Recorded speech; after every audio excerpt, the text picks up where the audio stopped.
Isang pinagpalang hapon po sa ating lahat. Sige, tayo na tumayo. Hallelujah. Truly that the presence of the King is in this place. Amen? Amen ba? Hallelujah. Come on, church. Right now, let's worship the King in spirit and in truth. Hallelujah. Thank you, Lord. Salamat, Panginoon. Oh, hallelujah. We worship your name. Hallelujah, Jesus. Oh, thank you, Lord. Hallelujah. Salamat, Panginoon. Nais kong ika'y maranasan, pagkilos mo'y aking inaasam, pagkat sa'yo ko lang natagpuan ang tunay na kagalakan.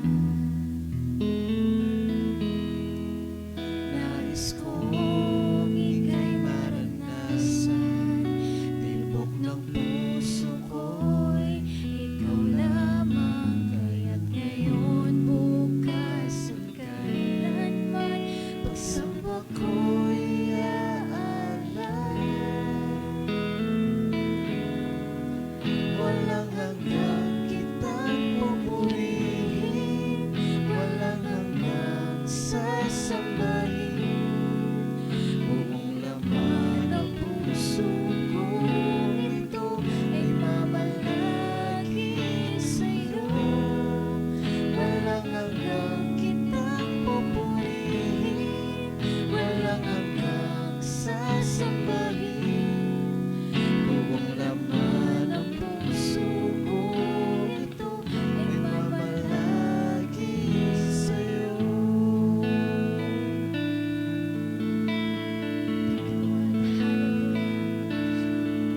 Nais kong ika'y maranasan, pagkilos mo'y aking inaasam, pagkat sa'yo ko lang natagpuan ang tunay na kagalakan. Nais kong ika'y maranasan.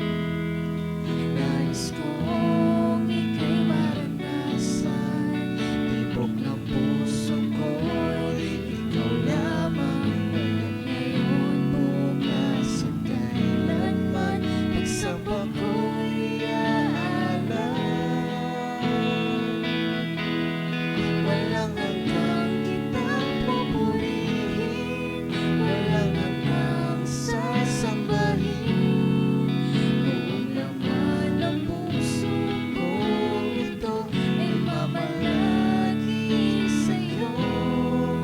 Walang hanggang kitang pupurihin, walang hanggang sasambahin, buong laman ng puso kong ito ay mamalagi sa'yo. Hallelujah. Salamat, Panginoon. Hallelujah. Minsan pa'y nais kong ika'y Nais kong ika'y maranasan, pagkilos mo'y aking inaasam, pagkat sa'yo ko lang natagpuan ang tunay na kagalakan. Nais kong ika'y maranasan, tibok ng puso ko'y ikaw lamang, kaya't ngayon, bukas at kailanman, pagsamba ko'y aalay.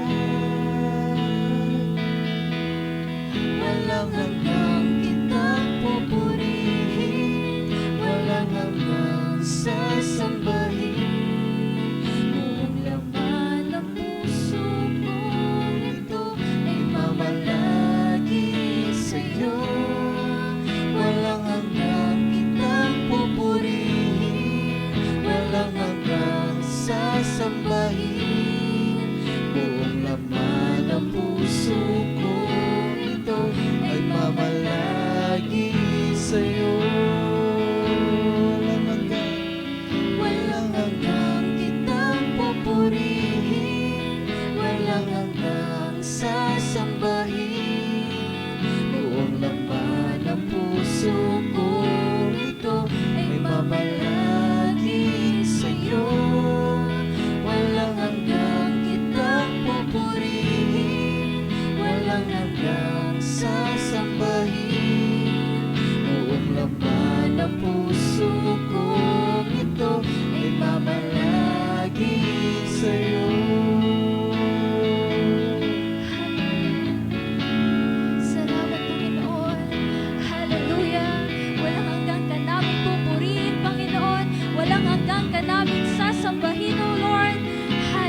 handang sasambahin.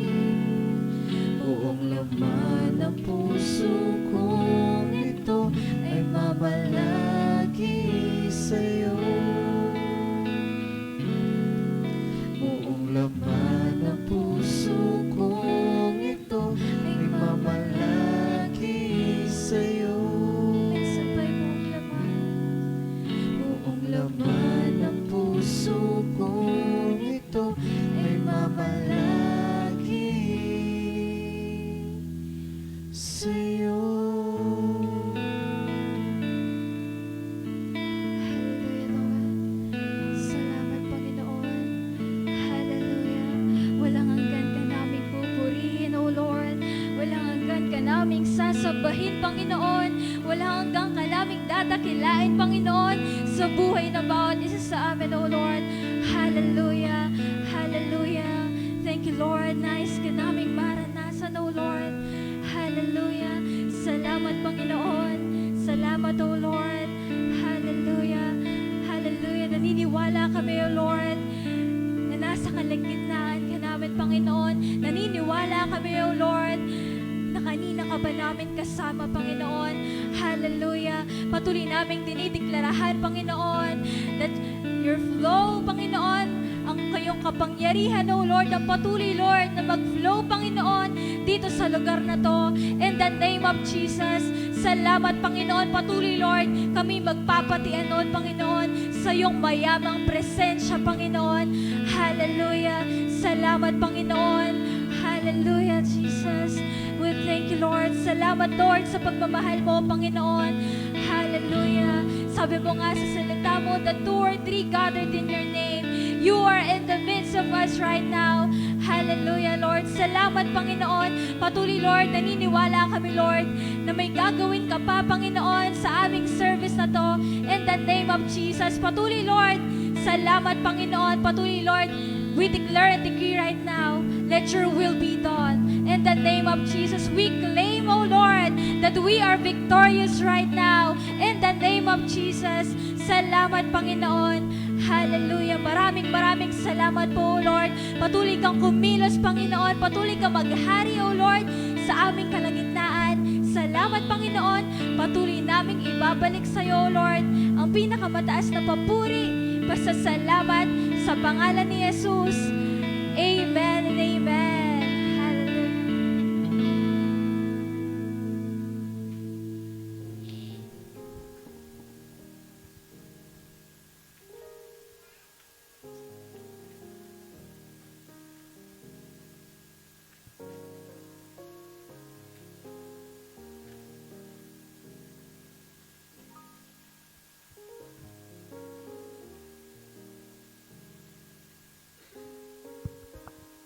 Sige po, let us pray for this offering, O God. Yes, Lord. Thank you, Lord God.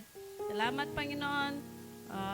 Sa offering na ito, Lord, I declare and decree, O God, papalitan niyo ito ng siksik, liglig at umaapaw, Lord. Thank you, Jesus. I declare and decree, O God, protection, prevention, abundant life, O God. Thank you, Jesus. Thank you for your love. Thanks for everything, O God. Pinupuri ka namin, pinasasalamatan sa pangalan ni Jesus. Amen.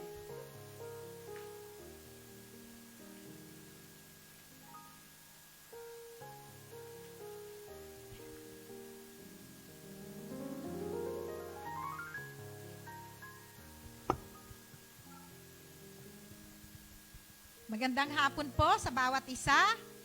Amen. Tayo po ba ay blessed na blessed? Amen. Salamat dahil tunay nga na blessed tayo. Dahil kung hindi tayo blessed, wala tayo sa hapong ito. Amen po ba? So kung handa na po kayo, tayo pong lahat ay tumayo. At pakibati nyo nga po ang inyong mga katabi ng Shalom, kapatid. Amen. Amen.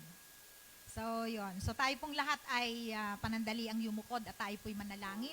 Ama naming Diyos, pinupurit, pinapasalamatan ka namin sa pangalan ni Jesus sa hapong ito. Salamat, O Diyos, sa lahat ng mga pagpapala mo, sa maayos na kalusugan, Panginoon, sa pagpuprovide mo sa araw-araw sa aming mga pangangailangan. Salamat din, Panginoon, sa maayos na kalusugan na kung saan patuloy, Lord, na nararanasan namin ang pagkilos mo, ang pagpapala mo. Kaya't sa hapong ito, Panginoon, hayaan nga po ninyo, Panginoon, na patuloy kami, O Diyos, na magdwell sa presensya mo. Makikinig kami at patuloy, Panginoon, na mag-aaral ng iyong salita.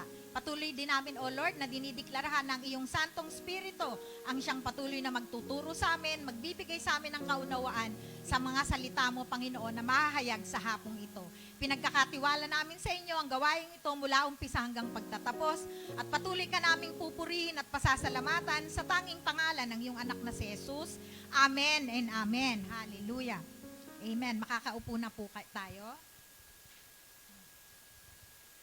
Magandang hapon ulit sa bawat isa. No, another privilege na naman po na tayo ay makapag-aral ng kanyang salita, no?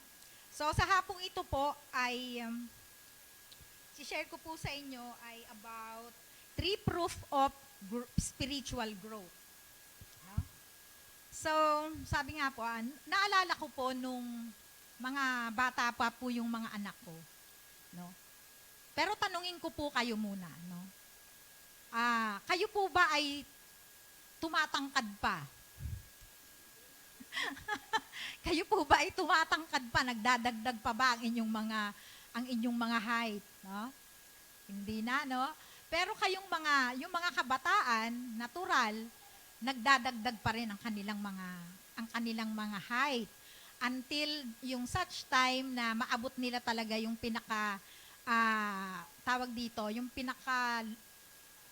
yung rurok, no, ng kanilang height talaga, no?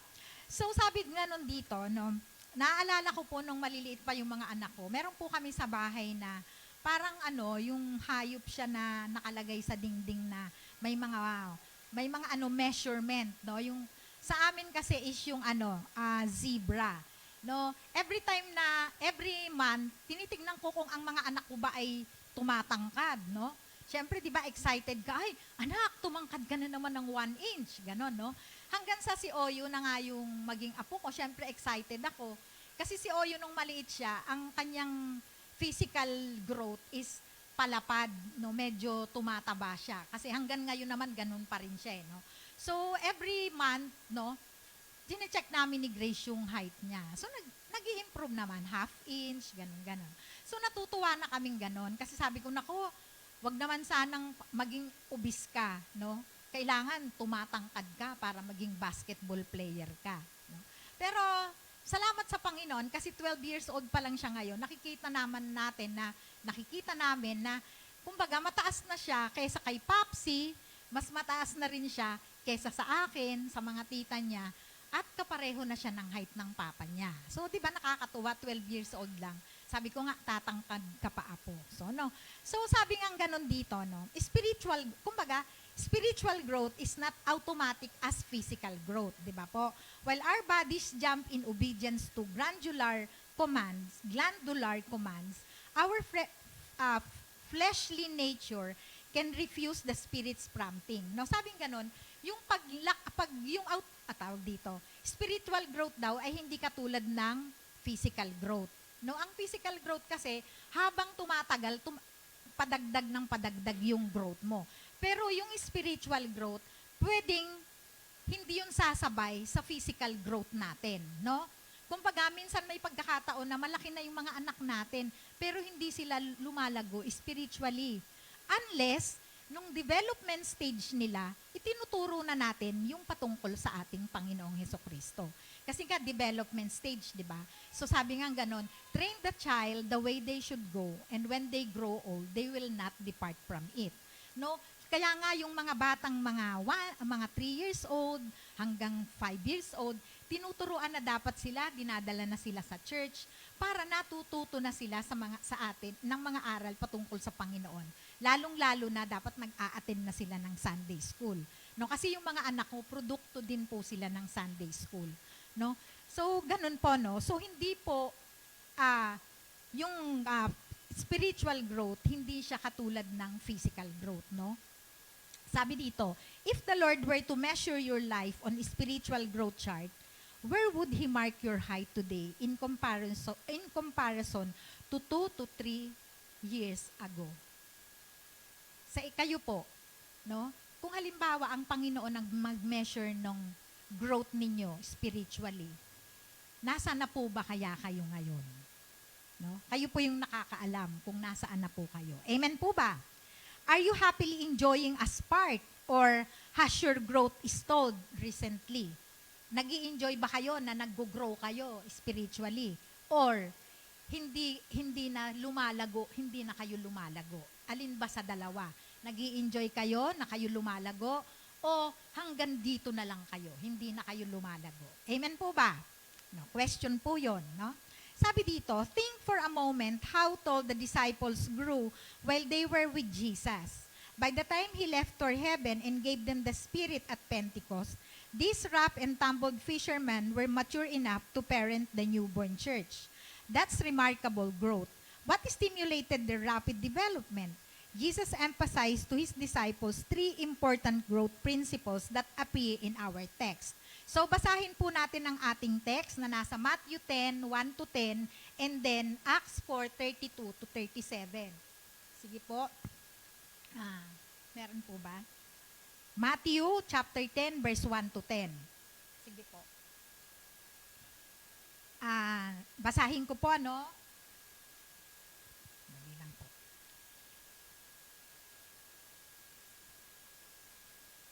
Kung meron po kayong mga banal na kasulatan, pakibukas po sa Matthew 10, 1-10. Medyo mahaba ng konti po. Okay na po. So, verse 1, sabi dito, tinipon ni Jesus ang 12 alagad at binigyan sila ng kapangyarihang magpalayas ng masasamang espiritu at magpagaling ng lahat ng uri ng sakit at karamdaman. Ito ang mga pangalan ng 12 apostol. Una ay si Simon na tinatawag ding Pedro, at si Andres na kanyang kapatid, sina Santiago at Juan na mga anak ni Zebedeo, si Felipe, si Bartolome, si Tomas, si Mateo na maniningil ng buwis, si Santiago na anak ni Alfeo at si Tadeo, si Simon na makabayan at si Judas Iscariote na nagkanulo kay Jesus. So 12 po sila, no? Verse 5, ang 12 ito'y isinugo ni Jesus at kanyang pinagbilinan, huwag kayong pupunta sa lugar ng mga hentil o sa alinmang bayan ng mga Samaritano. Sa halip, hanapin ninyo ang mga nawawalang tupa ng sambahayan ng Israel. Humayo kayo't ipangaral na malapit nang dumating ang kaharian ng langit. Pagalingin ninyo ang mga may sakit at buhayin ang mga patay. Pagalingin at linisin ninyo ang mga may ketong at palayasin ang mga demonyo. Yamang tumanggap kayo ng walang bayad, magbigay naman kayo ng walang bayad. Huwag kayong magdala ng pera, maging ginto, pilak o tanso. Sa inyong paglalakbay, huwag din kayong magbaon ng pagkain, bihisan, pampalit na sandalyas o tungkod, sapagkat ang mga manggagawa ay karapat-dapat na tumanggap ng mga bagay na kanyang ikabubuhay. No? Then, punta po tayo sa Acts chapter 4, verse 32-37. Acts 4, 32-37. Sabi po dito, nagkaisa ang damdamin at isipan lahat ng mananampalataya at di itinuring ni numan na sarili niya ang kanyang mga ari-arian, kundi para sa lahat. Taglay ng dakilang kapangyarihan ang mga apostol ay patuloy na nagpapatotoo tungkol sa muling pagkabuhay ng Panginoon Jesus at ang masaganang pagpapala ay tinaglay nilang lahat. Walang kinakapos sa kanila sapagkat ipinagbibili nila ang kani-kanilang lupa o bahay at ang pinagbilhan ay pinagkakatiwala nila sa mga apostol. Ipinamamahagi naman iyon ayon sa pangangailangan ng bawat isa. No? Bawat isa. Ganoon ang ginawa ni Jose, isang libitang taga-Cyprus na tinatawag ng mga apostol na Bernabe, na ang ibig sabihin anak ng pagpapalakas loob. Ipinagbili niya ang kanyang bukid at ipinagkatiwala sa mga apostol ang pinagbilhan. Pinagpala na ang pagbasa ng kanyang banal na salita. So dito, no, makikita natin dito na nagbigay ang Panginoon ng 3 prinsipyo kung paano lubusang nag-grow ang mga apostles o disciples nung panahon niya. Amen po ba? So sabi dito, until now, the disciples had been observers, no, nung mga panahon na yon. They had seen Jesus heals the sick, cast out demons, and address the multitudes. As faithful companions, they had followed him across the hills and through the lush valleys of Galilee. They had traveled from city to city, synagogue to synagogue, and house to house with him. So dito makikita natin, no, yung panahon na yon, yung mga disciples, apostles o believers nung panahon ay kasama lang ng Panginoon. Nag-o-observe lang sila kung ano yung ginagawa ng ating Panginoon, di ba po? Kung saan pumunta ang ating Panginoon, nandoon sila. Pupunta sila sa mga templo, pupunta sila sa mga bahay-bahay, nandoon sila. At kung ano yung ginagawa ng Panginoon, nakikita nilang lahat, naoobserbahan nila. Amen po ba? Amen. So sabi dito, now it was time for them to try ministering on their own. So Jesus sent them out with this instruction. So noong panahon na siya ay aakyat na sa langit, 'di ba? Iniwan niya ang banal na spirito sa kanyang mga alagad nung panahon ng Pentecost. Yun yung time na kung saan na-realize ng mga apostles kung ano na yung mga dapat nilang gawin. Ngayon, kung ano yung ginagawa ng Panginoon, ganun na din yung kanilang ginagawa. Kumbaga dahil nga sa bilis ng kanilang development, for 3 years, di ba? 3 years na nag-minister ang ating Panginoon. 3 years din nilang nakasama ang ating Panginoon. So, sa 3 years na yon, nagkaroon na agad sila ng growth. Kasi, kumbaga, yung banal na spirito na yung kumikilo sa buhay nila. Amen po ba? Amen. Sabi dito sa Matthew 10:5b, 6, sabi dito, do not go in the way of the Gentiles and do not enter any city of the Samaritans, but rather go to the lost sheep of the house of Israel. So, dito pinagbilitan ng Panginoon ang mga apostles o disciples na huwag silang pupunta sa lugar ng mga hentil. No? Yung mga hentil, katulad sa atin, Asia, ganon, sabi, at gayon din sa lugar ng Samaritan. Kasi nga, di ba noon, bawal makipaghalubilo ang mga Samaritano sa Jews. No? At yun nga ang ayaw ng Panginoon. So, ang gusto ng Panginoon na sila, pumunta muna sila doon sa tinatawag na lost sheep of Israel. Yun yung mga Israelita o mga Jews. No? Sabi dito, over the past few months, Jesus had kept them together as a team of 12. Now, He was breaking the huddle. However, Jesus didn't send the disciples out alone but in pairs. No? Dati 12 sila, di ba? Magkakasama sila palagi, kung saan naroon ang ating Panginoon, nandoon din sila. Pero nung umalis na siya, pumunta na siya sa langit, di ba? Sinugo niya ang mga disipulo niya. Pero hindi mag-isa, kundi dala-dalawa, in pairs. So dito, makikita natin yung first principles of unity or regarding unity. No? Yun yung unang prinsipyo ng Panginoon. Sabi dito, there is strength in staying close together. When soldiers dig foxholes, they always dig them big enough for two. It's terrifying to go into battle alone, but with a companion, there is strength. Amen. So, di ba kapag halimbawa ikaw, no, ay halimbawa merong inutos sa'yo sa pastora na mag-minister ka, di ba? Ganun nga ang ginagawa sa atin. Lagi tayong may kasama. Hindi lang ako, meron akong kasama, si Tita Son. O kaya, pag si pastora, may kasama siya, di ba? Sinusugo tayo, hindi lang tayo mag-isa. Kasi syempre, kahit saan ka pumunta, kung ikaw lang mag-isa, di ba, meron kang takot, hindi ka secure. Kasi, isa ka lang, mag-isa ka lang. Pero kung may kasama ka, alam mo na ano man ang mangyari, meron kang karamay. Amen. Amen po ba? So, yun ang unang prinsipyo ng Panginoon. So, sinugo niya ang mga disipulo by twos, di ba? Katulad ni Pablo, di ba? Palagi niyang kasama si Silas, o kaya si Timothy, o kaya si Bernabe. Kahit sino, pwede na kasama. Hindi pwedeng mag-isa lang sila. Laging merong kasama. Amen po ba? Amen. Sabi dito, in Ecclesiastes 4:9-12, sabi dito, ang dalawa ay mabuti kaysa isa. Mas marami ang bunga ng anumang gagawin nila.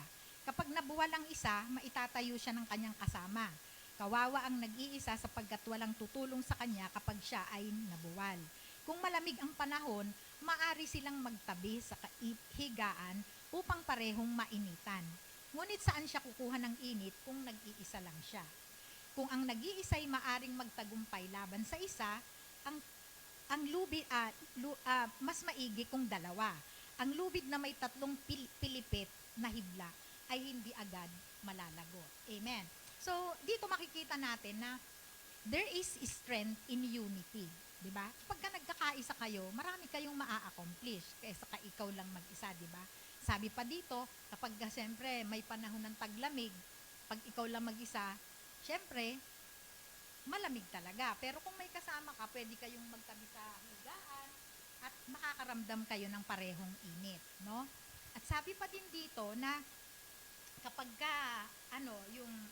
kung halimbawa, kung ang isang tao nagtatagumpay, mas magtatagumpay kung dalawa kayo. Amen po ba?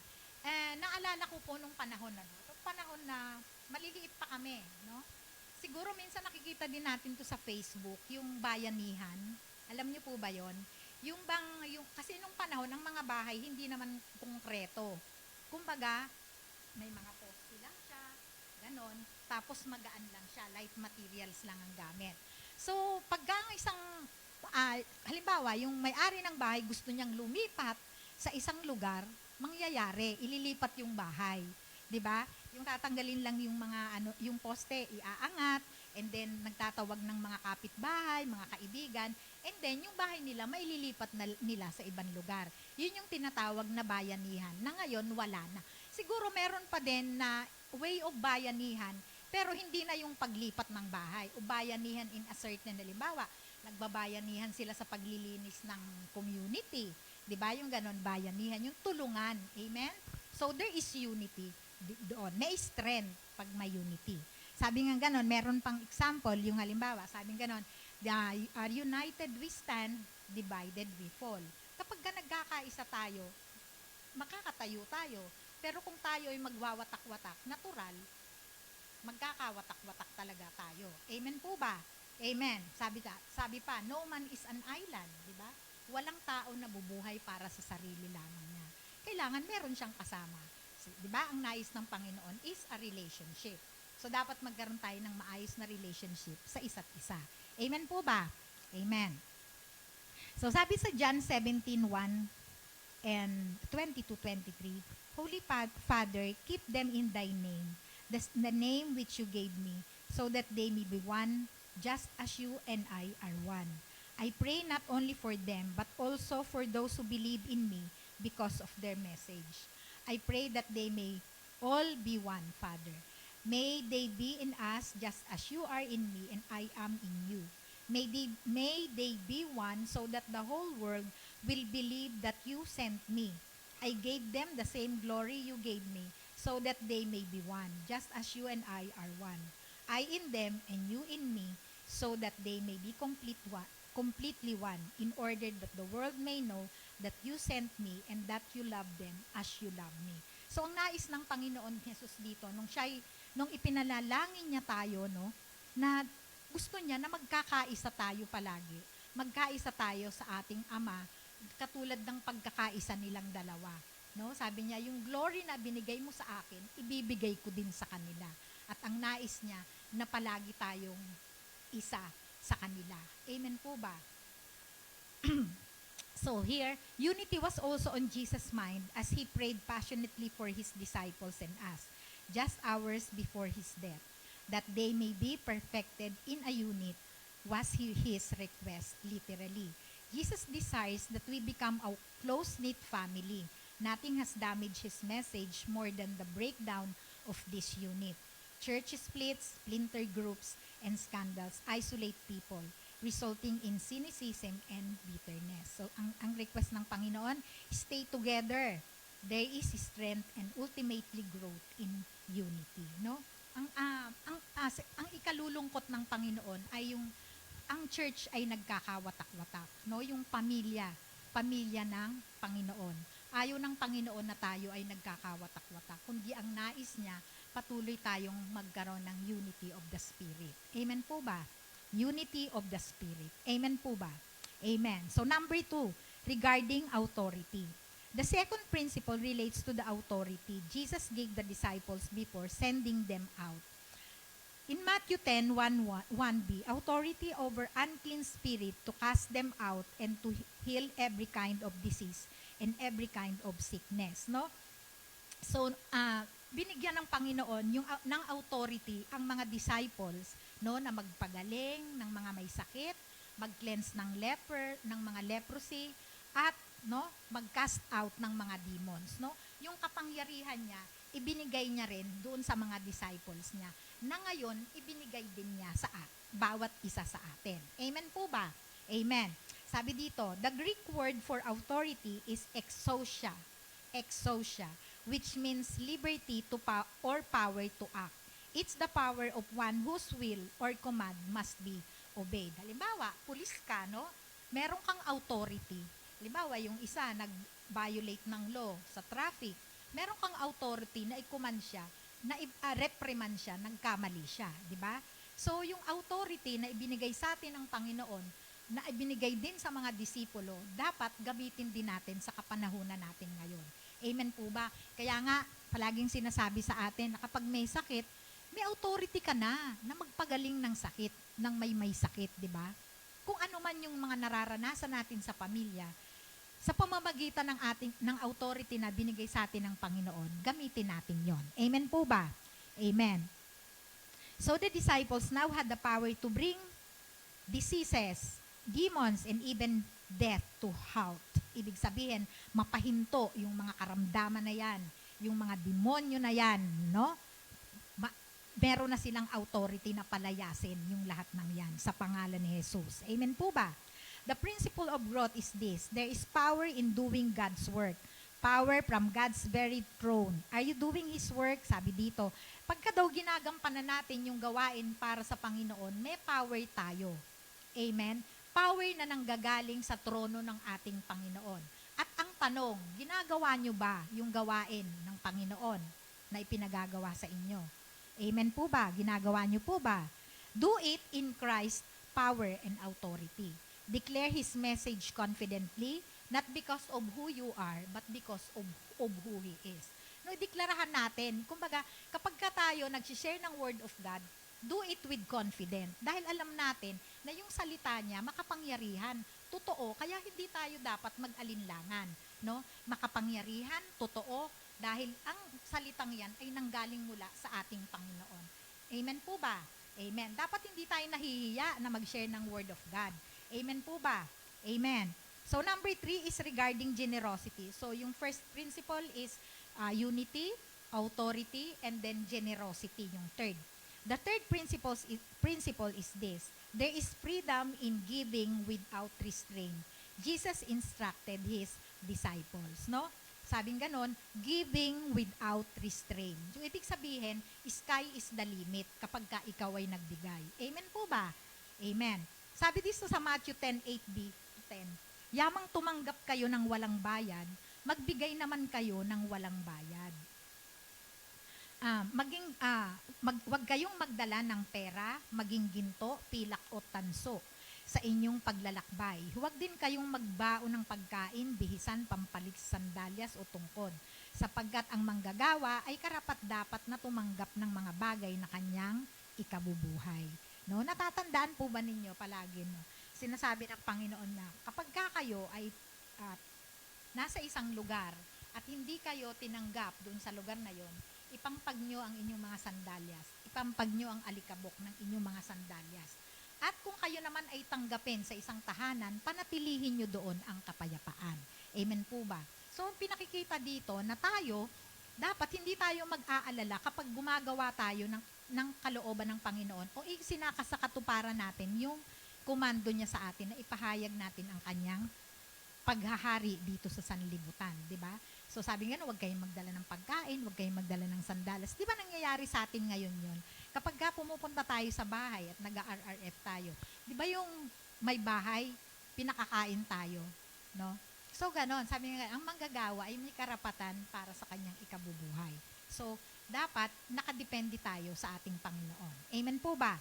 Amen. Sabi dito, they may only have had the sky for their ceiling and the earth for their bed, but they were rich with Jesus' presence and authority. So having bountifully received, they were to give others. Their gospel message and divine power were not goods to be sold, but gifts to be given away. No? Yung pag-share nila ng Word of God, hindi yun, kumbaga, parang goods na binibenta nila, kundi ito ay gift na ipinagkaloob sa kanila ng Panginoon, tinanggap nila, at ito din ay ibibigay nila, ipapamahagi din nila ng free. Amen po ba? Amen. In addition, sabi dito, Jesus wanted them to travel light with no entangling worries about money or possessions. They were to experience the true freedom of trusting God alone. We too can experience that by not clinging to what God has given us. Freely you receive, so freely give, and you will live. Amen po ba? No, sabi dito na, kumbaga ayaw ng Panginoon, sabi nga, gusto niya na mag-travel tayo ng, yung walang dala, di ba? Travel light, yung wala kang dala, kung ano lang yung suot mo, yung ano mo, yun lang ang dadalhin mo. Kasi ang dadalhin mo naman, mensahe ng Panginoon. At sabi niya, ang gusto niya, wala tayong worries. Kasi minsan, pag nagsishare tayo ng hindi natin magawa, kasi marami tayong inaalala. Marami tayong binabalikan sa nakaraan. Kaya nga, di ba, kung alalahanin natin yung asawa ni Lot, di ba? No, maliligtas na sana sila eh. No? Anong ginawa ng asawa ni Lot? Tumimpas. Sabing ganun ng anghel ng Diyos, tumakas na kayo. No? Tumakbo na kayo. Dahil gugunawin na nga itong Sodom and Gomorrah. Tumakbo na kayo. Tumakas na sila. Pero itong asawa ni Lot, tumingin pa. Nag-look back. Sinabi ng anghel, wag na kayong titingin. No? Ano nangyari sa kanya, di ba? So, kumbaga, ganun din ang nais ng Panginoon sa atin. Once na iniwanan natin yung mga bagay na yan, problema, pagsubok, kabigatan, wag na nating balikan, no? Kundi harapin na natin yung hinaharap. At kung ano yung goal natin, dun tayo magpatuloy. Magpatuloy tayo sa takbuhin na ipinagkaloob sa atin ng Panginoon. Amen po ba? Amen. So, ngayon, paano ba iminodel yung prinsipyo na ito ng mga early church at applicable din ngayon sa buhay ng bawat isa sa atin? Amen. Sabi dito sa Acts, unity in action, no? Sabi dito, Acts 4:32, and the congregation of those who believed were one heart and soul, and not one of them claimed that anything belonging to them was his own, but all things were common property of them all. No?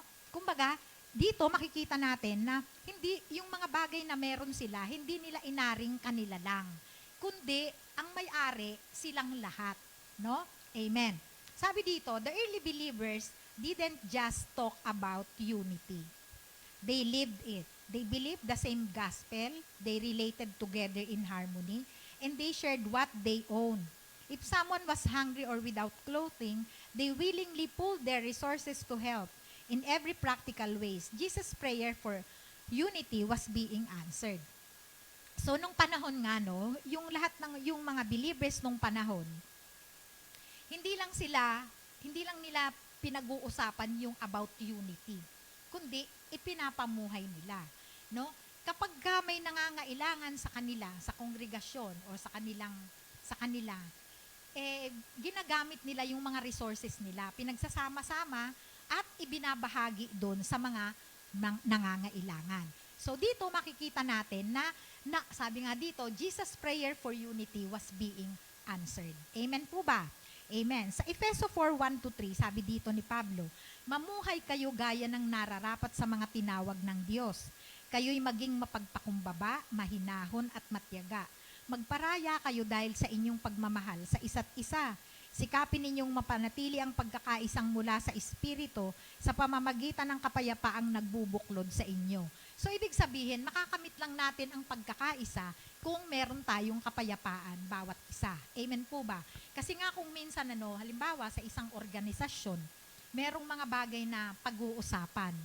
No? Minsan may mga tao na sasabihin, hindi, karapatan ko to, dapat ako ang ako ang bahala dito, karapatan ko to bilang leader, ako dapat, no? Pero sabi nga ganon, it is better to be good than to be right, no? Mas maigi minsan na maging mabuti ka kaysa sa palagi kang tama. Amen? Kasi kapag sasabihin mo palagi ikaw ang tama, ito ang right mo, hindi kayo magkakasundo. So ang dapat na mangyari, magpakumbaba, no? Maging mahinahon. At kung meron mga problema, pag-usapan, meet halfway, kung ano yung nararapat, nang sa gayon, ma-maintain yung peace at marusolusyonan kung ano man yung mga dapat solusyonan. Amen po ba? Pero pag walang kapayapaan, natural, walang mangyayari, di ba? Magkakawatak-watak kasi hindi magkaunawaan. Amen po ba? Amen. So sila, ganun yung ginagawa nila. no? Sabi nga dito ni Pablo na magi kayong matyaga, magparaya, no? Mahinahon, para ma-maintain yung peace na siyang nagbubuklod sa atin. Amen po. Amen. The lack of unity is a task for all of the task of unity is a task for all of us. It will take effort and maturity to be peacekeepers rather than peace killers. We must be willing to relinquish some of our rights, to make wise compromises, and to be accountable to one another. Amen po ba? Amen. Sabi dito, isolating ourselves from each other is tempting, particularly in our modern I leave you alone, you leave me alone culture. But Christ knows that this church is healthier when its members are one heart and soul. If you stop growing because you're drifted away from other believers, now is the time to take a step to put unity into action again. No? Sabi nga ganon, kapag ang baga, alam nyo ba yung baga? Pag ang isang baga, di ba nag-apoy na siya, no? Masdan nyo, magkakasama yan, mag-aapoy ng husto yan. Pero once na inalis mo yung baga na yun, tinanggal mo, inilayo mo dun sa marami, mamamatay yan na kusa. Ganon din tayo. Kapag tayo bilang mga mananampalataya, nag-drift away tayo sa ibang mananampalataya, ang growth, hindi talaga natin makakamit.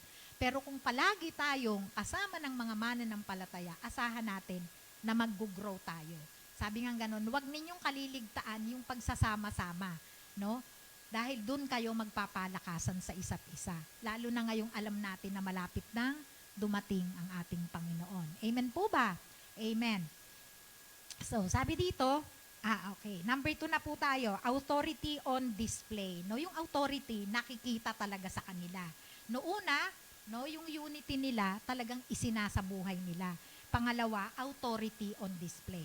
Sabi dito sa Acts 4:33, taglay ang dakilang kapangyarihan ang mga apostol ay patuloy na nagpapatutuo tungkol sa muling pagkabuhay ng Panginoong Hesus at ang masaganang pagpapala ay tinaglay nilang lahat. So the early church also displayed the second principle, which is authority. So sa pamamagitan ng kanilang palaging pagpapatutuo, palagi nilang pag-share ng gospel sa lahat ng tao, nakikita yung kanilang authority na ginagamit nila sa kanilang mga buhay. Amen po ba? At sa panahon natin ngayon, dapat gamitin din natin yung authority na yun. Amen po ba? Sabi dito, God's grace filled the church and became a bridge of respect and trust between the people and the leaders who were proclaiming Christ's message with authority and power. The church was made up of what writer Howard Snyder calls kingdom people rather than church people. No? May kaibahan. Sabi dito, church people think about how to get people into the church.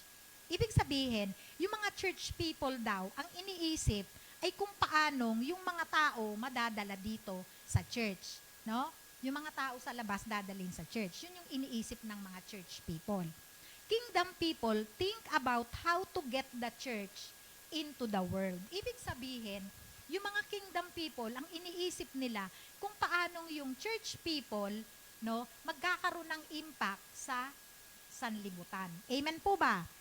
Tapos, church people worry that the world might change the church. Nag-worry yung mga church people na baka maapektuhan yung mga church people, no, ng mundo. Yun ang wino-worry nila. Pero, yung kingdom people work to see the church change the world, no? So, sino yung mga kingdom people? Tayo yon. Amen. Tayo na patuloy na gumaganap sa kung ano yung nais ng Panginoon na gampanan natin para madala natin ang mga kaluluwa sa kanyang banal na harapan. Hindi lang madala dito sa loob ng church. Amen po ba? Paano natin madadala ang mga unbeliever dito sa church kung hindi natin sila aabutin? No? Ang mga church people, ganun ang mentality nila. No? Yung madala lang yung tao dito, paano nila madadala kung hindi nila inaabot? Amen po ba? So we are the kingdom people, hindi tayo church people. Amen po ba? Amen. Yun ang sabi ni Howard Snyder. In order to produce kingdom people today, Christian leaders should view the church as a place for believers to gather, like players on a football team. to receive biblical instructions, and a moment of rest. No? Katulad ng ginagawa natin dito, no? Nag-aaral tayo ng salita, nire-receive natin yung mga biblical instructions, and nagre-rest tayo sa presensya ng Panginoon. Amen po ba? Amen. So sabi dito, the real game occurs during the week as the team members live out their belief and proclaim Jesus Christ in the world. So yung week, sabi nga natin, hindi lang tayo Sunday Christian. No? Kumbaga, yung buhay natin na wala tayo dito sa church, yun yung ating talagang game na. Yun, kumbaga, eto na yung ating laro. No? Dito na tayo makikita kung ano tayo kapag wala tayo sa loob ng church. Amen po ba? Amen. Then, lastly, generosity applied and exemplified. Pag sinabing generosity applied, ina-apply nila yung pagiging generous at nagigi silang example. No? Sabi dito in Acts 4:34-37, for there was not a needy person among them, for all who were owners of land or houses would sell them and bring the proceed of the sale, and they laid them at the apostles' feet, and they would be distributed to each as any had need. And Joseph, a Levite of Cyprian birth, who was also called Barnabas by the apostles, which translated means son of encouragement, and who owned a tract of land, sold it and brought the money and laid it at the apostles' feet. No, itong si Joseph, no, kung tinatawag nilang Barnabas. No, sabi dito, this was not an early form of communism. No, parang communism, 'di ba? Sa communism, walang mayaman, walang mahirap, pantay-pantay lang, 'di ba?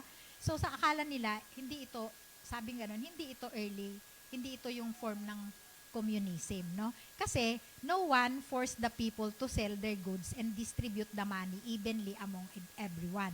Rather, their irrepressible devotion to the Lord motivated them to do it, no?